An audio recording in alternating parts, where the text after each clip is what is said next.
People trying to lose fat walk into the gym and make one choice: cardio or weight. But guess what? The lifters who really transformed their bodies did not guess.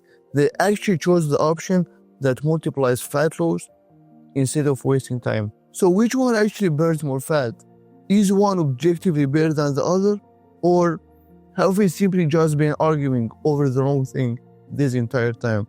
Let's see. So today, I'm breaking down the actual truth behind cardio versus strength training for fat loss and show you which approach will actually get you in the lean and defined physique you actually want. Now, before we get into it, if you got value out of the video, please don't forget to like the video and subscribe to the channel.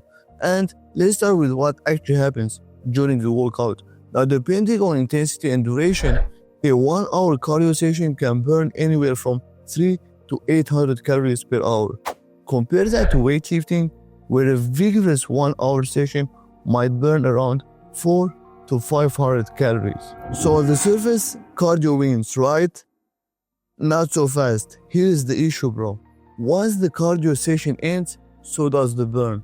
Unless you are doing high intensity interval training, HIIT, which has a minimal afterburn effect. Now, your body is incredibly smart, man. Over time, it adapts by becoming more efficient at whatever you are doing.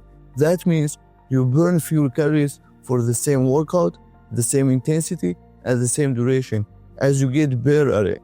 This is called metabolic adaptation. Now, strength training on the flip side does not burn as many calories during the workout itself.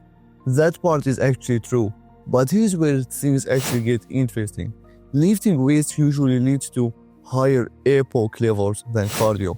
EPOC stands for excess post-exercise oxygen consumption, also called the afterburn effect. And studies have actually shown that your metabolism can be elevated for hours after an intense weight training session.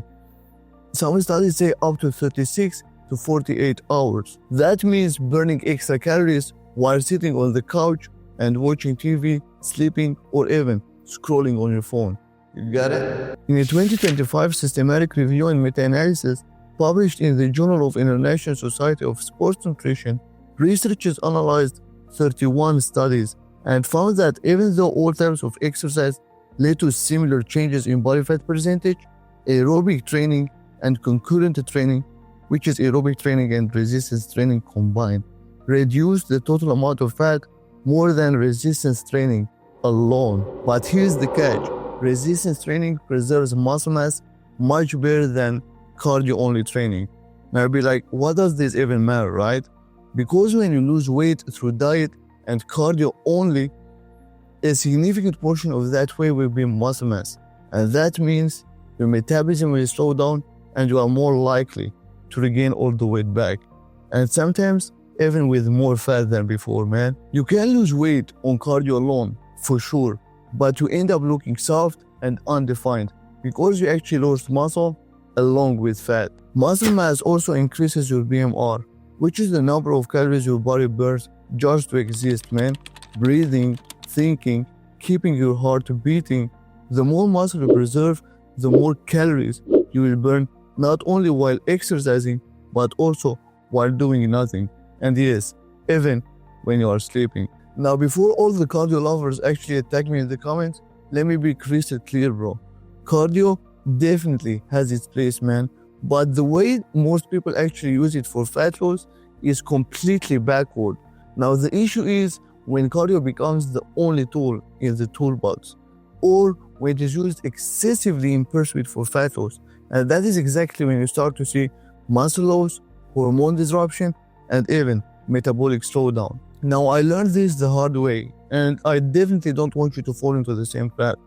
As simple as that. And here is something very important. Aerobic activities have long been praised for making your heart stronger, lowering blood pressure, and burning calories, right?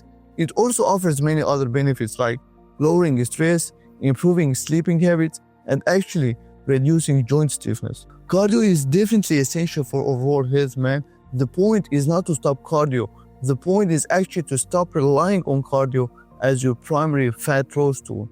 And that's it. Now, alright, let's talk about what you should actually do based on all of this information. And as you already saw that it is recommended combining both approaches, cardio as well as strength training, for optimal fat loss and overall health. And here's my recommendation for fat loss, man. Regarding the strength training, 3 to 5 days of strength training per week, depending on your level, with a personalized split.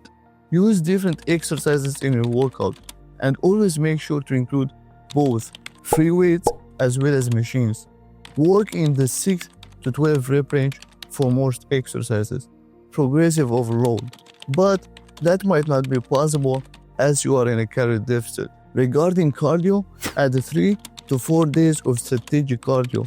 Regarding duration of each session, that largely depends on your body fat percentage, but generally keep it around 120 and 180 minutes per week.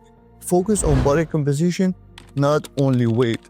Take progress photos and measurements. Prioritize rest days and be patient with the process, because real body composition changes take time, man. To use cardio strategically, I suggest alternating strength and cardio days, or finishing a lifting session with a short cardio session. Now, the bottom line, the fat loss process to be optimal requires lifting weights to preserve muscle, keep your metabolism high, and better body composition. Cardio to support heart health, endurance, and add extra calorie burn. And most importantly, a calorie deficit to ensure your body taps into stored fat for energy, allowing you to lose weight consistently, man. Now, the best fat loss program is not cardio or strength training. It is a strength training with the strategic cardio. So, lead with weights, support with cardio, and always fuel it all with proper nutrition. And always remember that weight loss and fat loss are absolutely not the same. Cardio might actually help you lose some weight faster, yeah, for sure. But weight training will actually help you lose fat while building the lean, defined physique you actually want. And if this video actually cleared out the confusion of cardio versus strength training and helped you understand what actually works for fat loss, please smash that like button and subscribe to the channel for more fitness content. Thanks for watching, and I'll see you in the next one. Until then, take care everybody. Bye bye.